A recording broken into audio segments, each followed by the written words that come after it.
and one for the intelligent as fellas get. Listen, let's settle this. Be clear, I could fall back 7 years, still it ain't no one ahead of me. Consider it a blessing if you get to stand next to me. 5-star general, OG veteran, cake like.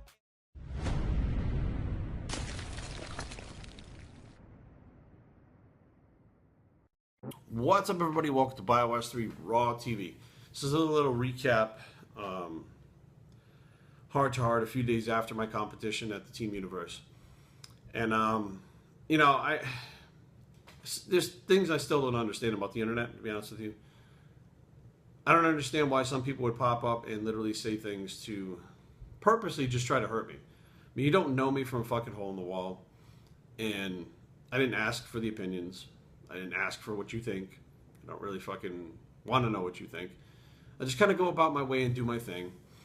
And, you know, there seems to be the people that want to step up and they want to hurt you for some reason. Like, they want you to feel bad. They want you to feel like shit. They want you to feel fucking down. Like, I don't know what it is, but, you know, everybody has those days where they don't feel good. You know, this competition, despite placing dead last, was not one of those days where I didn't feel good. You know, it took me a long time to build up enough courage and balls to go to the national level. Like, I knew as a bodybuilder, I wouldn't fucking fit in. I just wasn't that level. I couldn't gain the mass. I just was not good enough to be a national level bodybuilder. And when physique came along, you know, last year, I decided to jump into it. There was a battle going on. The new division was coming out with the classic physique, and physique was being toned down. And I was being told, tone the physique down, drop 10 pounds of muscle. I did. I did very well in the open class last year, too. Second place, third place. I won the Masters division out in the Delmarva. Did 5 shows last year, and except for the first one, which I really didn't know what I was doing, I placed fucking top 3 in all of them. So, and that was multiple divisions in some shows. So I thought, you know what, I'm doing all right. I won that fucking competition. The powers that be are telling me go on to the next level, gain some muscle, and go on to the next level. You know, and I kind of stepped back and said, this is great. This is like my dream. I always wanted to go to that next level and be on that stage. You know, I've been to the shows. I've seen other people do it. You know, a pro card would be great, but what is a pro card really going to do for me now at this point in my life? You know, most people need that pro card because they want to be successful in the industry. You know, they want to be a top competitor competing for money. And, you know, I kind of stepped back and I said, I've already gained a certain amount of success in the fitness industry. You know, I already have a contract with an amazing company, Primeval Labs. You know, I have plenty of sponsors that are always trying to fucking sponsor me with all kinds of random shit. I have people that I reach out to that really understand what's going on and I help in general. I have a fan base. I hate calling people fans, but I have a fan base that's worldwide and it's great. So really, what is it? It's just a personal goal. You know, that's it. It's not about business. It's not about being better than the next person because I'm a pro. It's a personal goal. So I went and got on stage and, you know, what I did was, you know, I was told flat out years ago, hey, physique is better because you don't have to take all the drugs that are involved in bodybuilding. And at the time, I was on all kinds of drugs. I was like, fuck, that's fucking stupid. That's totally dumb. Who cares? You know, but at 40, I started to look at that stuff, and I was on my HRT this time with 200 milligrams of testosterone and a Ribodex. Those are the 2 things that I was on that, and, you know, I honestly feel like if I had added more testosterone, I would have been bigger going into that show. You know, I would have been 10 pounds heavier. I kept all my dosages right to the TRT dosages and no insulin. You know, I decided not to use the glucophage last minute, which I had. And I went in there with what I thought I could produce as best physique as I could. And, you know, I do have injuries, training around injuries. I'm not making excuses. I'm telling you guys exactly how it is. So to get there, I was super happy. I was super happy. I got up, you know, I got on stage. Backstage, I looked at these guys and I started listening to everybody talking. And they started talking to me about things because I, you know, am that steroid guy that talks openly about it. The growth hormone, 5 to 8 IUs. Insulin, 15 to 20 IUs. You know, 1,000 milligrams of test. I'm listening to what they're telling me, and I'm like, you guys are doing bodybuilder dosages of shit. Like, this is no longer, you know, this is no longer fucking the physique that I thought it was. I had to take a step back and go, look, it would be great to, say I have that knowledge of drugs that I could fucking pump myself full of shit, put on that weight, and go bang heads with these guys. And at the same time, I was like, that's why I decided to do physique, is because I didn't have to do that. I don't want to fill myself full of the fucking top dosages of fucking drugs to try to go up there and fucking beat these guys. And I watched some of them cross over from classic physique to physique, do well in both categories. It's like, well, which are you? Like classic physique or physique? I was told by Gary Udit, and Gary's the chairman of the Mid-Atlantic Zone here, GQ with muscle, tone down. And we had these classes, and he took the guys that looked like the guys I competed against this weekend and didn't even let them pose in physique in the posing seminar, pushed them to classic physique. That's the direction it's going. But it's going to take time. It's not going to happen overnight. And as long as they allow people to cross over from classic physique to physique, which I don't really think they should do, because it's like saying a bikini competitor can do fucking men's bodybuilding. I mean, it's two different things. It's supposed to be two different things. And if you want it to be two different things, you have to keep it separate. But they're allowing it to happen right now. And, they're still rewarding the bigger physiques. So that kind of just put me out. But I knew that walking on the stage. It wasn't like I was like, oh, I'm in the running, I can win my pro card, blah, blah, blah, blah, blah, blah. All weekend, I talked to Aaron about this. I talked to Greg Valentino about this. Greg came down to visit me with his girlfriend. So him and his girlfriend had dinner with Aaron and I. And we, talked about the fact that all weekend I was getting stopped by people all over the place.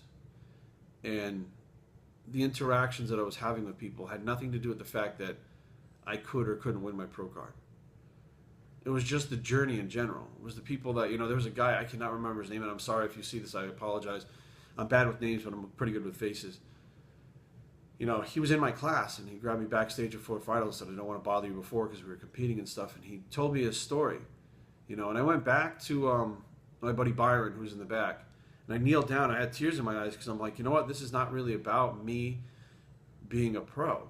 Like, it doesn't matter. If I turn pro, it's not going to change anything as far as what I'm doing. Am I happy doing what I'm doing? And I didn't really enjoy the prep this time. I really didn't. Last year I enjoyed it, and I stopped and thought, why was I so able to push so hard last year and enjoy it?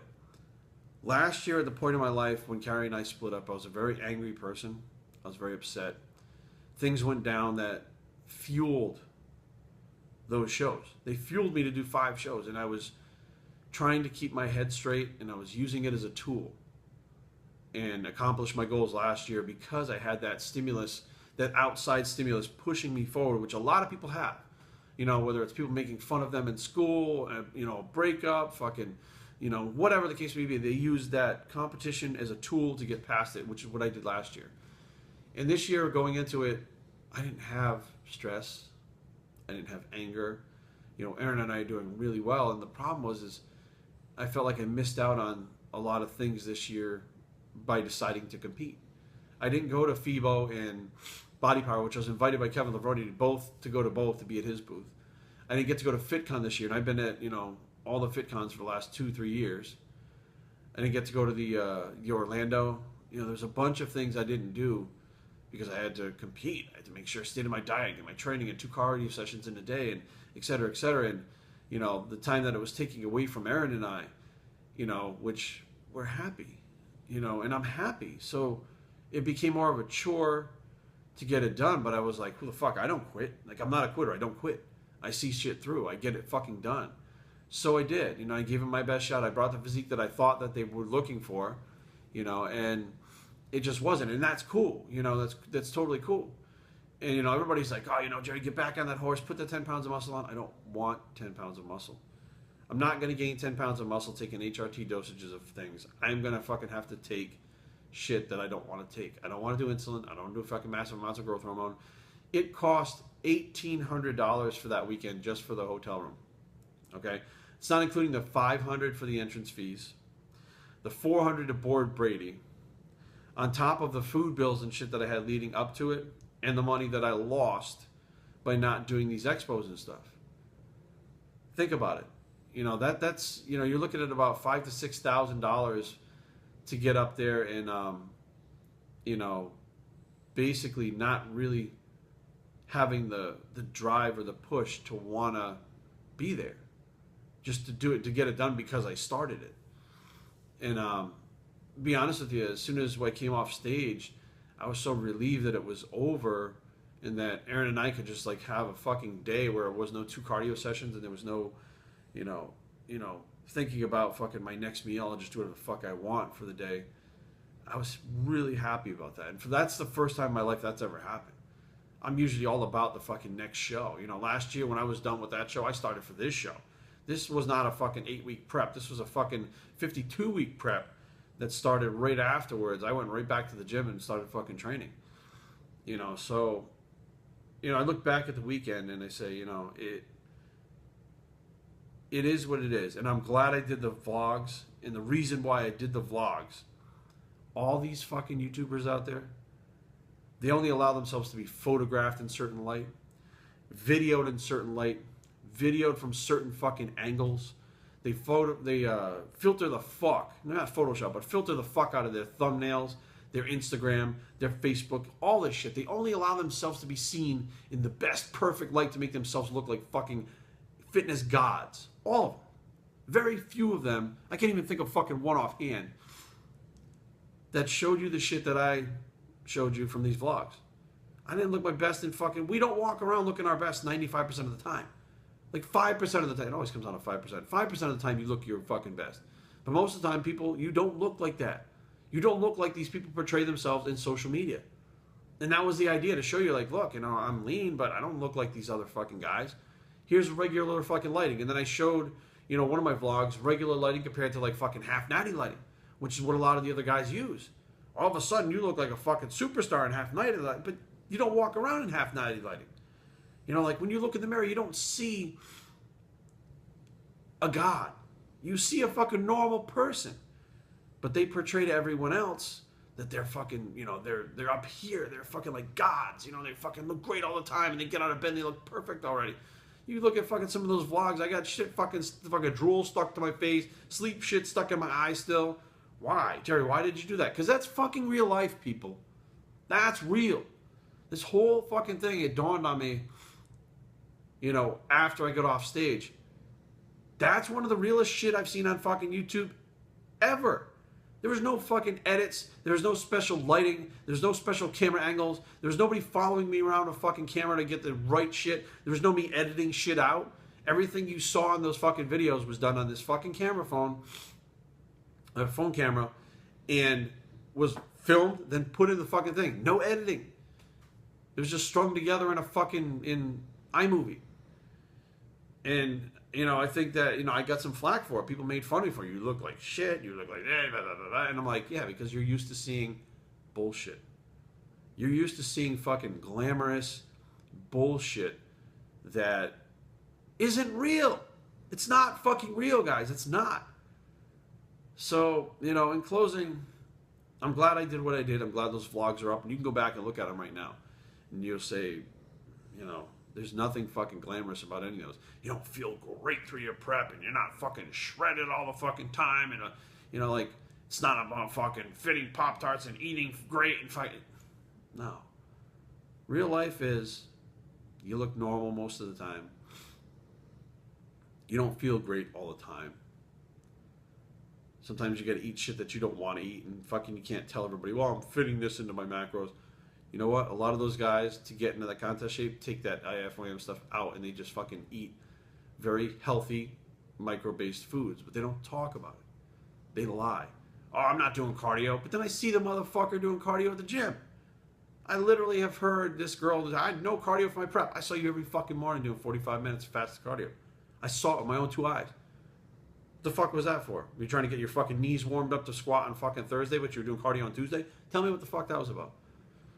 And that's what it's about. There's no fucking lies. There's no hidden agenda. There's no nothing. This was just me going through my fucking personal goal of being a national level competitor and giving it a fucking shot to see where I fucking landed. Will I do it again? I don't fucking know. You know, right now, my mind tells me I don't want to do that again. Will I compete on a regional level again, which is where I fit in? Possibly. You know, there's tons of shows around here, you know, but it's going to have to be because I want to do it and I feel like I can be better. I produced the physique that I wanted to. I showed you guys along all the way. You know, I had people saying, Jerry, your stomach is fucking distended and blah, blah, blah. I mean, people just talked so much shit.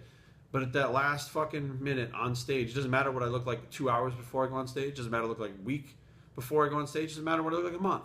What matters is that fucking 50 seconds on stage and what you look right there when you're competing.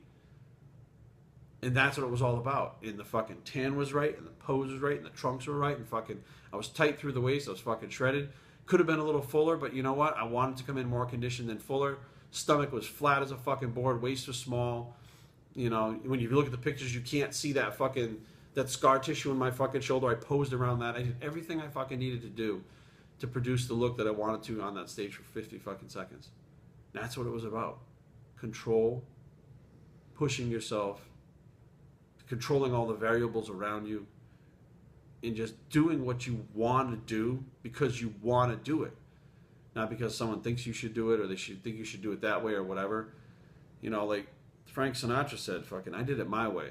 Everybody told me I was doing it wrong. You're doing a fucking half-range bench press. I got a fucking torn rotator cuff and a torn fucking bicep tendon and a torn pec.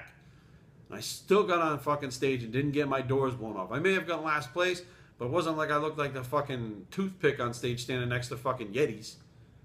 You know, so it was to prove something to myself. It was to show people out there the truth and real shit, not fucking social media bullshit that's fucking made up to make fucking people worship them or fucking think they're cooler than anybody else. And, you know, I want to thank those people that follow.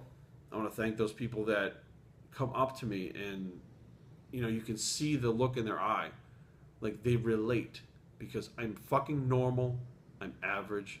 I'm like them. And they get it. You know, and if I can do it, they can do it. And they say it. You know, like, man, I saw that you could do it, and that's why I'm here, because I can do it.